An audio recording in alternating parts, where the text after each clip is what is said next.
સુરેન્દ્રનગર જિલ્લાના સાયલામાં કોંગ્રેસનો ગઢ તૂટ્યો। કોંગ્રેસના પૂર્વ જિલ્લા પ્રમુખ રૈયાભાઈ રાઠોડ સહિત અગ્રણી આગેવાનોએ કોંગ્રેસનો સાથ છોડી ભાજપનો કેસરીયો ધારણ કર્યો। સુરેન્દ્રનગર જિલ્લાના સાયલાના માર્કેટિંગ યાર્ડના પરિસરમાં ભાજપના હોદ્દેદારો અને ધારાસભ્ય સંસદ સભ્યોની ઉપસ્થિતિમાં રવિવારે પૂર્વ જિલ્લા કોંગ્રેસ પ્રમુખ તેમજ જિલ્લા તાલુકા પંચાયતના સદસ્ય અને પૂર્વ ચેરમેન ભાજપમાં જોડાયા હતા। આ ઉપરાંત 17 ગામોના સરપંચ અને કાર્યકર્તાઓએ ભાજપનો ભગવો ધારણ કરતા 2000 વધુ જનમેદની ઉમટી લોકોમાં આનંદની લાગણી જોવા મળી હતી। સાયલા તાલુકો એટલે કોંગ્રેસનો ગઢ ગણાય, પરંતુ છેલ્લા કેટલાક સમયથી ભાજપનું આગળ વધતું જોવા મળે છે। ત્યારે જિલ્લા કોંગ્રેસના પૂર્વ પ્રમુખ રૈયાભાઈ રાઠોડ, જિલ્લા પંચાયત સદસ્ય મૂળજીભાઈ પરાલિયા, સુદામડા સરપંચ ભાગલુભાઈ ખવડ, સુરસાગર ડેરીના પૂર્વ ચેરમેન માલાભાઈ રબારી, તાલુકા પંચાયત સદસ્ય બાબુભાઈ વસવેલિયા અને થોરિયાળી, જૂના જશાપરા, સુદામડા, નવા જશાપરા, નવા સુદામડા, નીનામા, શેખડોદ, વડિયા, રાતકડી, સોખડા, કાશીપરા, મોરશલ, ગોરૈયા, વાટાવંછ, ગૌશળ અને મદારગઢ ગામના સરપંચ સભ્યો અને પૂર્વ સરપંચો સહિત 163થી વધુ કાર્યકર્તાઓએ કેસરીયો ખેસ પહેરી ભાજપમાં જોડાયા હતા। આ કાર્યક્રમમાં ભાજપ પ્રમુખ હિતેન્દ્રસિંહ ચૌહાણ, ડોક્ટર મુંજપરા, શંકરભાઈ વેગડ, જગદીશભાઈ મકવાણા, સુરેંગભાઈ ખવડ સહિત મોટી સંખ્યામાં ભાજપના પદાધિકારીઓ ઉપસ્થિત રહ્યા હતા। જેમાં રૈયાભાઈ રાઠોડ અને મૂળજીભાઈ પરાલિયાએ ભાજપ સાથે વિકાસ કામોમાં સૌનો સાથ મિલાવી દૂધમાં સાકર ભળે તેમ ભાજપમાં જોડાઈ કામ કરવાની ખેવના બનાવતા ઉપસ્થિત મોટા સંખ્યામાં કાર્યકરોમાં આનંદની લાગણી જોવા મળી। બ્યુરો રિપોર્ટ મહેશભાઈ ઉત્તેરિયા, સુરેન્દ્રનગર।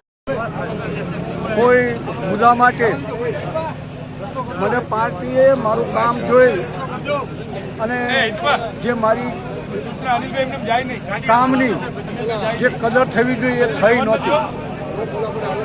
અને આજે હું જ્યારે ભાજપમાં જોડાઈ રહ્યો છું ત્યારે જોડાવાનું કારણ એક જ છે કે વર્ષો સુધી કોંગ્રેસનું કામ કર્યું છે, તન મન અને ધનથી હંમેશા ખસારો વેઠ્યો છે અને જિલ્લા કોંગ્રેસ સમિતિના પ્રમુખ તરીકેની પણ આ જિલ્લાની સેવા કરી છે અને પાર્ટીનું કામ કર્યું છે। ત્યારે આ પાર્ટી મને અત્યારે એવું લાગે છે કે આ કોંગ્રેસ પાર્ટી જે દિલ્હીથી આવનારા પ્રભારીઓને હવાલે થઈ, સ્થાનિક કાર્યકરોની કોઈ કદર કિંમત એમની પાસે નથી। અને હું તો ત્યાં સુધીનો આક્ષેપ કરીશ કે અહીંયા વિધાનસભામાં ટિકિટો વહેંચવામાં નહીં આવી પણ ટિકિટો વેચવામાં આવી છે। જિલ્લા કોંગ્રેસ સમિતિના પ્રમુખ તરીકે જે મેં નામોની પેનલ મોકલી હતી એ પેનલમાંથી એક પણ ટિકિટ આપી નથી અને ચારે 5 સીટ હારી ગયા છે। એ હારવાનું કારણ આ બધા જ કોંગ્રેસના પ્રદેશના આગેવાનો અને પ્રભારીઓના કારણે સુરેન્દ્રનગર જિલ્લામાં 5 સીટો હાર્યા છે। અને મેં અગાઉ ચૂંટણી પહેલાં જાહેરાત કરી હતી કે તમે 5 સીટો હારો છો। જિલ્લા કોંગ્રેસ સમિતિના પ્રમુખ તરીકેની મારી કોઈ જવાબદારી નથી અને પરિણામ જે અમારી પાસેથી પેનલો મગાવી, પેનલમાંથી એક પણ નામની ટિકિટ ન આપી અને 5 સીટ હાર્યા।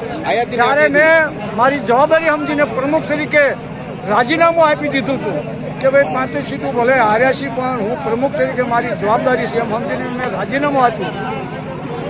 રાજીનામું આપ્યા પછી રાજીનામું મંજૂર કરવાના બદલે મને કોંગ્રેસમાંથી સસ્પેન્ડ કરવામાં આવ્યો। મારી 16-17 વર્ષની ઉંમરથી હું કોંગ્રેસનું કામ કરી રહ્યો હતો, જાત ઘીચી નાખી હતી કોંગ્રેસ માટે અને કોંગ્રેસે જ્યારે મારી આવી કદર કરી, ત્યારે અન્યાય કર્યો, ત્યારે મારે આ કોંગ્રેસ છોડવી પડી છે અને હું ભાજપમાંથી જોડાનો છું।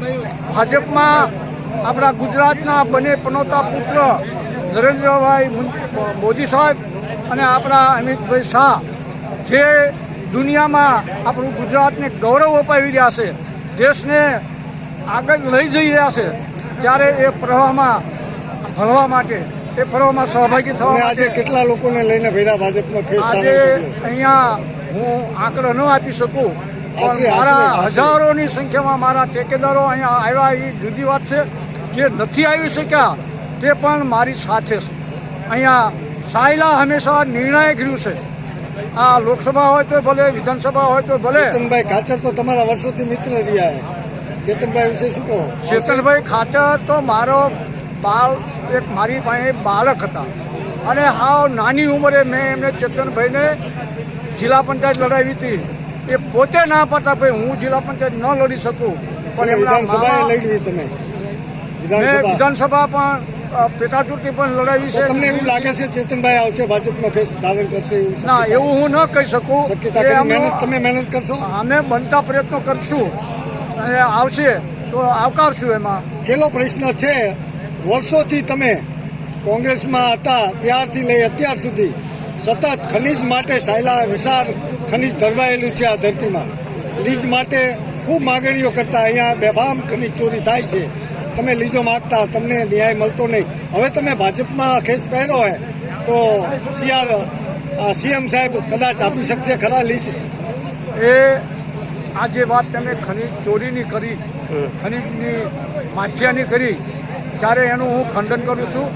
અહીંયા હું કોરી એસોસિએશનનો સુરેન્દ્રનગર જિલ્લાનો પ્રમુખ હતો, સૌરાષ્ટ્ર ઝોનનો અત્યારે હાલમાં પ્રમુખ છું.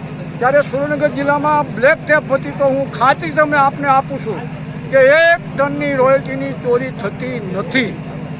મુશ્કેલી છે જે કેન્દ્ર સરકારની જે ગાઈડલાઈન મુજબ જે લીજો મળવી જોઈએ એ લીજો મળતી નથી. એની પ્રક્રિયા લાંબી છે અને એ પણ મારું એક આ ભાજપમાં આવવાનું કારણ છે. આ પસાદ તાલુકો છે અને એને રોજીરોટીનું આ એક જ સાધન છે. લાખો માણસ એની અંદર આજે રોજી જોડાયેલા છે. મેળવી રહ્યો છે. એના જે કંઈક પ્રશ્નો છે લીજ માટેના, એ પ્રશ્નો મને